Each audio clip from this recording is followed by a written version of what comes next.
Going to the doctor can be pretty stressful, right? But what if you had a simple toolkit that could help make sure you're really heard and understood every single time? Well, that's what we're doing today. We're going to break down a super simple guide to help you talk about your symptoms clearly so you can get the best care possible. Oh, that moment. We've all been there. The doctor asks that simple question and your mind just goes blank. Suddenly, it's so hard to find the right words to explain what you're feeling. And you know what? That's completely normal, especially when you're not feeling well or you're nervous, or maybe you're navigating the healthcare system in a language that's not your first.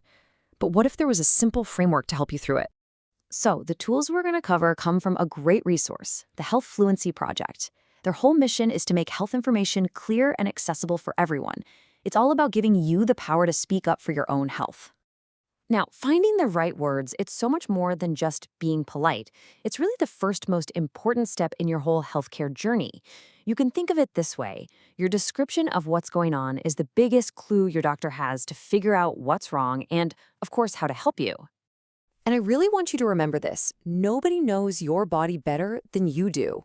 You are the expert. We're just going to give you a simple toolkit to help you tell its story clearly. And it all boils down to three really easy ideas. What, when, and where. All right, let's start with the first part of our toolkits, the what. This is all about describing the quality of your symptom. What does it actually feel like? Look, you do not need a huge medical vocabulary here. Simple words are incredibly powerful. Is the pain sharp, or is it more of a dull ache? Does it feel like it's burning, maybe, or throbbing? Just thinking about one or two of these words before your appointment can make a world of difference. Okay, so you've described the type of feeling. That's awesome. The next piece of the puzzle is its intensity. How bad is it really?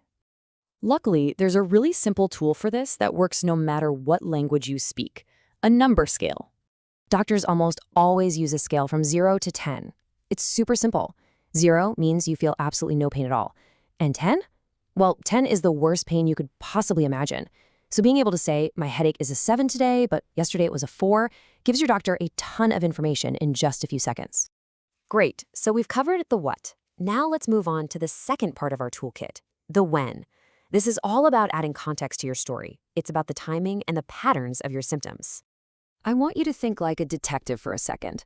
Does your back only hurt in the morning? Does your stomach feel worse after you eat something specific? Noticing these little patterns can provide some of the most important clues for your doctor. Oh, and this one is a big one. Has this been happening for 2 days, 2 weeks, or has it been 2 years? The timeline of a symptom helps your doctor figure out if this is something brand new and sudden, or if it's a more long-term issue they need to tackle. Think about triggers too. Maybe walking up the stairs makes your knee hurt more, but resting with your leg propped up makes it feel better. Identifying what helps and what hurts is another key piece of information that you can bring to your appointment.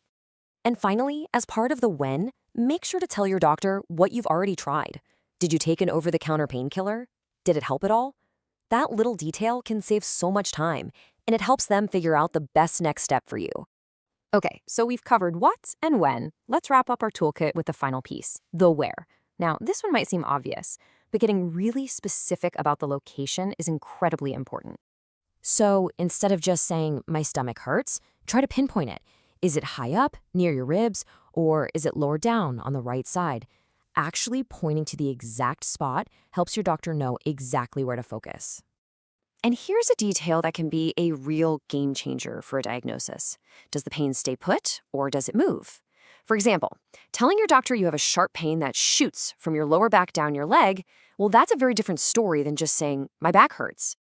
So let's bring it all together. When you use this simple what, when, and where framework, you're not just a patient anymore. You become an active partner in your own healthcare.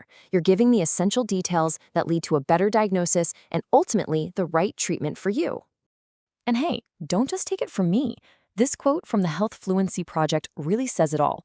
Every single detail matters. So please don't ever feel like you're bothering your doctor with too much information. When you're being specific, you're being helpful. So the next time you have an appointment, just remember your toolkit. You have the words, you have the framework, and most importantly, you have the expertise on your own body. You are absolutely ready to tell its story.